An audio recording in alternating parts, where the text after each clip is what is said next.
One of the major criticisms that people have upon coming here to the United States is the quality of the food. Especially Europeans, when they come to America, they're oftentimes really surprised to learn just how ultra-processed the American diet actually is. Just as one example out of thousands, here are two comparable products next to each other. On the left is Quaker Oats instant oatmeal for the American market, and on the right is Quaker Oats instant oatmeal for the UK.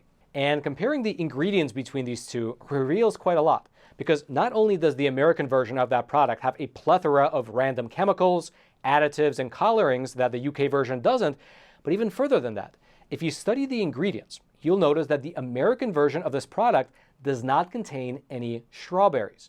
Both of these two products are marketed as strawberry oatmeal, but while the UK version contains real freeze-dried fruit, the American version contains artificial strawberry flavors.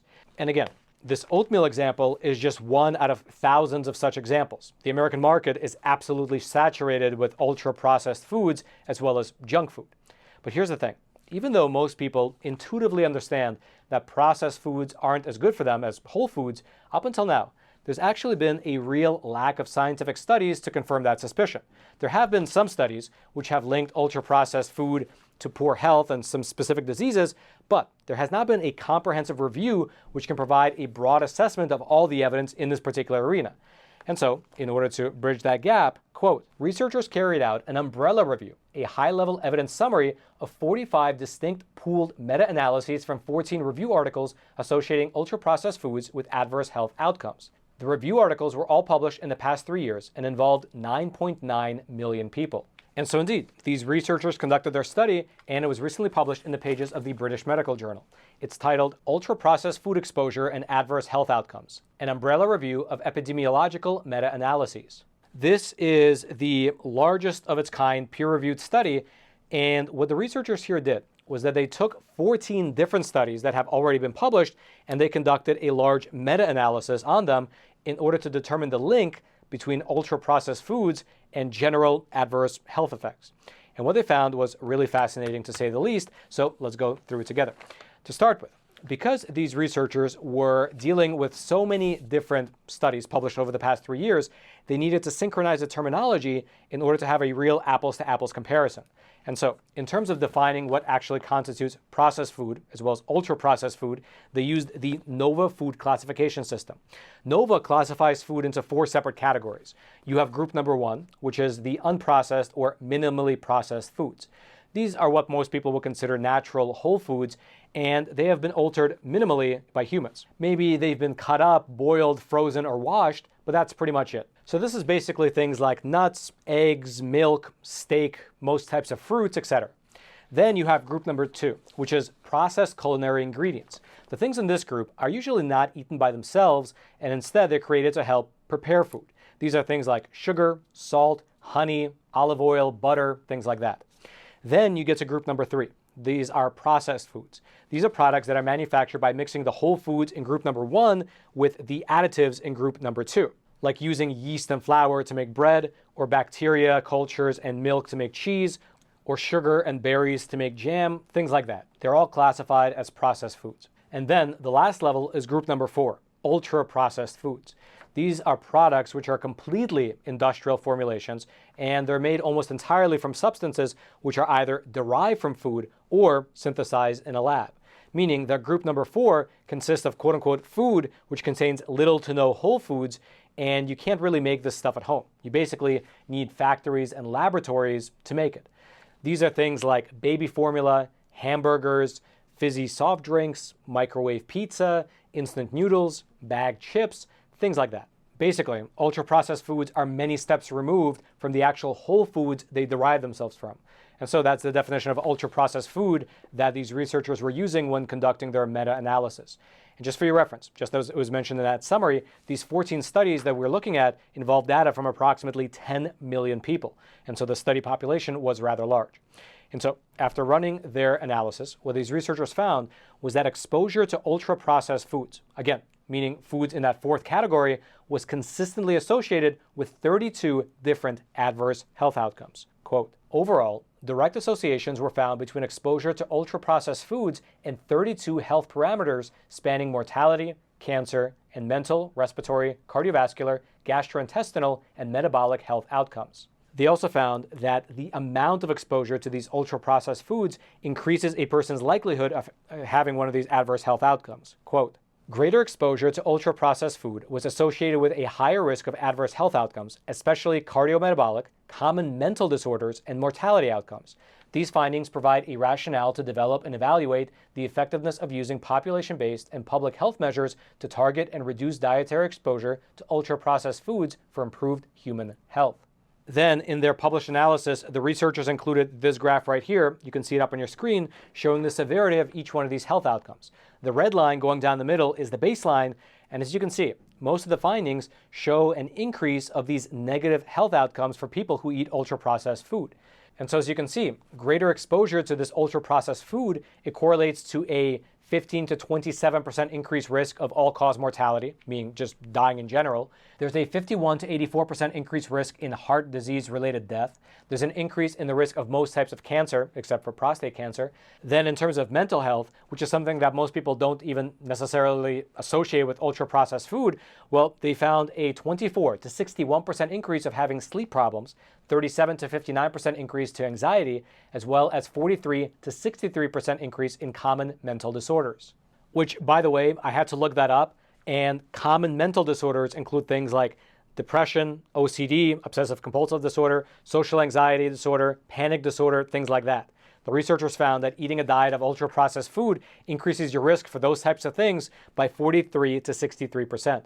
And the list just goes on. You have asthma, Crohn's disease, obesity, type 2 diabetes, and so on and so on. And in terms of why, meaning why do ultra-processed foods create all these different issues? Well, the report links to an editorial that was titled Reasons to Avoid Ultra-Processed Foods. And here's what it says, quote, formulations of often chemically manipulated cheap ingredients, such as modified starches, sugars, oils, fats, and protein isolates, with little if any whole food added, made palatable and attractive by using combinations of flavors, colors, emulsifiers, thickeners, and other additives. No reason exists to believe that humans can fully adapt to these products. The body may react to them as useless or harmful, so its systems may become impaired or damaged depending on their vulnerability and the amount of ultra-processed food consumed. The grossly imbalanced composition of ultra-processed foods means that their increased intake makes diets energy-dense, high in sugar and saturated fat, and low in protein, fiber, micronutrients, and health-protective phytochemicals such as flavonoids and phytoestrogens. They also contain additives including colors, emulsifiers, and sweeteners linked by experimental and epidemiological evidence to imbalances in gut microbiota and systemic inflammation. All right, just to pause here for a super quick moment, I'd like to introduce the sponsor of today's episode, Patriot Mobile, who for the past 10 years now has been America's only Christian conservative wireless provider. And when I say only, they really are the only one.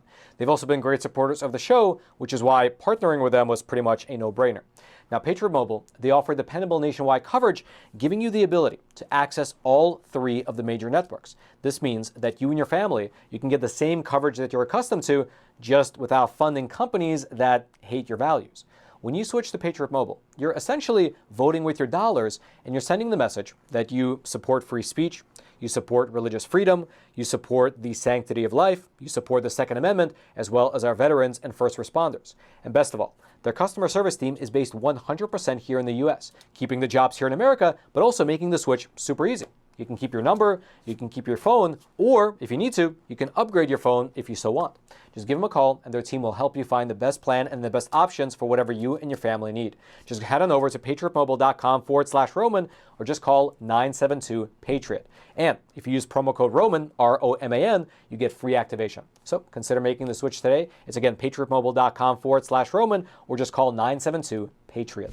And so it might be this systemic inflammation, having your own body constantly fighting a low-level inflammatory battle, which leads to problems popping up seemingly everywhere, including disparate areas like mental health and anxiety. The editorial continues, quote, techniques often used in the creation of ultra-processed foods, such as extrusion and intense heat, degrade the natural food matrix, causing loss of nutrients, disturbances in food digestibility, and nutrient bioavailability, and reduction of satiety. They also make ultra-processed foods soft, which shortens chewing and swallowing time and increase energy intake. Consumption of these foods has also been associated with increased concentrations of acrylamide and phthalates in the blood or urine. These are toxins created during processing or released from packaging materials, respectively. Furthermore, the researchers write that these foods are bioengineered to be addictive, and therefore people eat more of them to the detriment of their own health. Quote, ultra-processed foods are engineered to be highly desirable, combining sugar, fat, and salt to maximize reward and adding flavors that induce eating when not hungry. Many are addictive, judged by the standards set for tobacco products, and aggressively marketed with meal deals, supersizing, and advertising. And the reason that this really matters so much now is because ultra-processed foods aren't a rare delicacy that people eat on occasion. Instead, according to this study, as of this year, 58% of America's caloric intake comes from ultra-processed foods. 58% of the calories that we as Americans eat come from that fourth group of foods.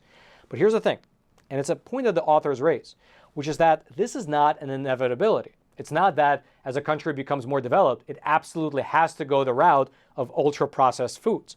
Instead, this is a direct result of both policy choices as well as cultural choices. For instance, Italy and South Korea are both modern, developed nations, but because of differences in their policies and in their cultures, the share of calories that they consume from ultra-processed foods are 10% and 25% respectively.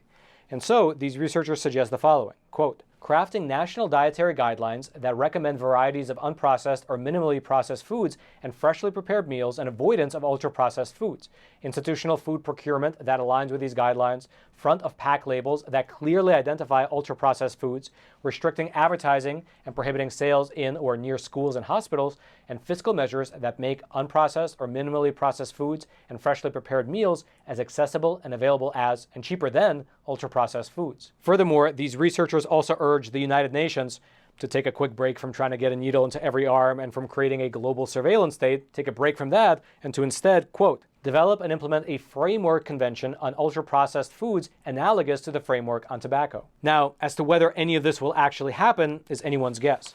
Despite the documented obvious risks of saturating a nation with ultra-processed food, there's unfortunately not a lot of money to be made from fixing the problem. And so instead of these policy recommendations, which will probably fall on deaf ears, here are 4 recommendations based on the NOVA groups that you as an individual can try and take. Try and make group number 1 the basis of your diet. Use group 2 items in moderation. Limit your consumption of group number 3, and try to avoid the items in group number 4 at all costs. Ultimately, a little ultra-processed snack here and there won't hurt, but the problem is that most Americans aren't having a little ultra-processed snack here and there. Instead, close to 60% of our calories are coming from group number 4. So if you happen to fall into that category, well, consider trying to flip it. And if you're looking for a place to start, well, perhaps rather than trying to change everything all at once, there was a phenomenal interview that was conducted with a nutritionist over at the Daily Mail, wherein he laid out 6 specific ultra-processed foods that you should eliminate ASAP. These were as follows: sugary breakfast cereals, deli meats, because they contain so much salt and preservatives, potato chips, processed cheese slices, because while cheese itself is great, cheese slices usually contain a lot of emulsifiers to give them their characteristic texture, soda, as well as pre-packaged pastries. And so if you're looking to cut out UHPFs, ultra high processed foods, that is a good place to start. Also, if you're interested in getting deeper into the subject, I would highly recommend this book right here, Ultra Processed People by Chris Telekin. If you'd like to get a little bit deeper into the subject, it's a good book on the science of ultra processed foods, their history, as well as some real practical ways forward. I'll throw a link to that book as well as to the studies that we referenced in today's episode. You can find it all down there in the description box below if you're the type of person that likes to dig into the weeds. And all I ask in return is that as you're making your way down there to the description box, take a short detour to smash those like and subscribe buttons so that the YouTube algorithm will be quite literally forced to share this information out to ever more people. And then until next time, I'm your host, Roman from the Epoch Times. Stay informed, and most importantly, stay free.